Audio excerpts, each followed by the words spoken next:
একাত্তরের মহান মুক্তিযুদ্ধে জীবনের সবকিছু হারিয়ে ৫৩ বছর বস্তির কুঁড়ে ঘরে অসহায় জীবন কাটাচ্ছেন শহীদ মুক্তিযোদ্ধা জলিল শাহের নিঃসন্তান স্ত্রী আনোয়ারা বেগম। বিজয়ের এত বছরেও মেলেনি সরকারি বেসরকারি কোনো সহায়তা।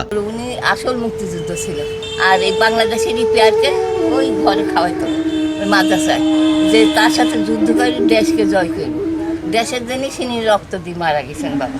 রাজশাহী নগরীর তালাইমারি এলাকায় বাদুরতলা বৌদ্ধভূমির পাশে জরাজীর্ণ ঝুপড়ি ঘরে অনাহারে অর্ধাহারে কেটে গেছে তার জীবন যৌবন। বৃদ্ধ বয়সেও দুবেলা দুমুঠো খাবারের জন্য অন্যের দুয়ারে দুয়ারে ছুটে বেড়ায় ৮০ বছর বয়সী এই বৃদ্ধা। তার মধ্যে জল্লি সাহেব বাক্কার মারা গেছে। স্বাধীনতার পর আইলাম, এসে কাটতে লাগলাম ঘরে রক্ত, আর এখানে একটা কাইটেছিল গলা কাইটে করেছিল, কুকুরে খাইছিল। আসলাম দেখেছিল স্বাধীনতা ৯ মাস পর স্বাধীনতা না, তারপর ভাসুরের সাথে আইলাম।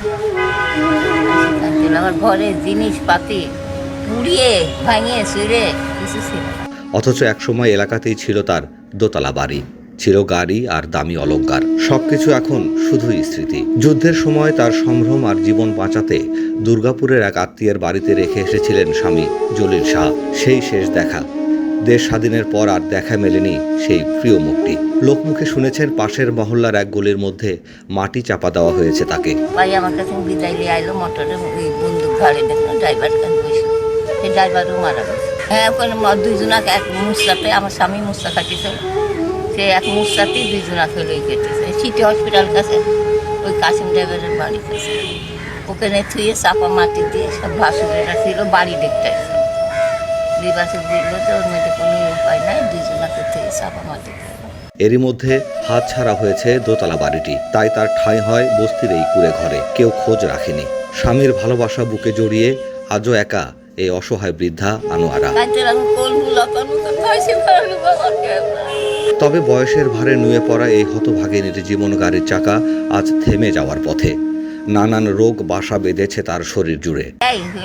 সাংবাদিকরা শুনে যায়, ফটো তুলে যায়, দেখে নিয়ে যায়, ফটো লাই কাগজ লাই করে দিছি, দেয় না।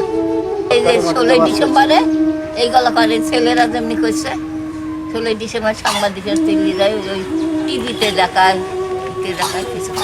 Tofail Hossain, Bangla vision digital, Rajshahi.